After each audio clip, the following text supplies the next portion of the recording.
আমন্ত্রণ news 24 sports লাইটে আপনাদের সাথে আছি আমি শাহরিয়ার বাবু।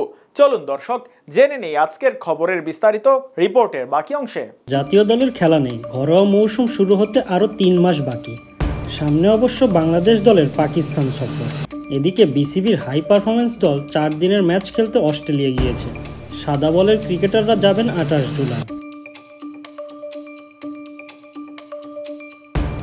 আসন্ন সফরের প্রস্তুতির অংশ হিসাবে টাইগার্স ও এইচপি দল চট্টগ্রাম জহুর আহমেদ চৌধুরী স্টেডিয়ামে দুটি 50 ওভারের ও 20 ওভারের ম্যাচ খেলবে। অবশ্য প্রতি বছরই অফ সিজনে এই দুই দল এরকম প্রস্তুতি ম্যাচ খেলে। তবে কাল দুই দলের প্রথম 50 ওভারের ম্যাচটা অন্যরকম এক ঘটনার জন্ম দিল। টাইগার্সের বিপক্ষে আগে ব্যাট করে এইচপি দল। 3 শতকে করেছে 5 উইকেটে 403 রান। শতক করা 3 ব্যাটসম্যান হলেন জিশান আলম, আফিফ হোসেন ও আকবর আলী। জবাবে টাইগার্স 47 ওভার 2 বলে 266 রানে অল আউট হন। 10 ওভারে 43 রান দিয়ে 3 উইকেট নিয়েছেন চোট থেকে দীর্ঘদিন পর খেলায় ফেরা আলিস আল ইসলাম। দুই দলের মধ্যে অভিজ্ঞতায় স্বাভাবিকভাবে টাইগার্সের ক্রিকেটাররাই এগিয়ে থাকবে। জাতীয় দলের মেহেদী হাসান মিরাজ, নাঈম হাসান, নাসুম আহমেদরা ছিলেন টাইগার্সের বোলিং লাইন আপে। এছাড়াও খেলেছেন মোহাম্মদ সাইফুদ্দিন, নাসুম আহমেদ, নাহিদ রানাও। তাদের মধ্যে টাইগার্সের হয়ে সবচেয়ে সফল বোলার 6 ওভারে 39 রান করে 1 উইকেট নেয়া নাসুম। কিন্তু অন্য বোলারদের এইচপির ব্যাটসম্যানেরা রীতিমতো নাকানি চুবানি খাইয়ে দিয়েছেন। 50 ওভারের ম্যাচে বাংলাদেশের মাটিতে এর আগে একবারই 400-র বেশি রান হয়েছে।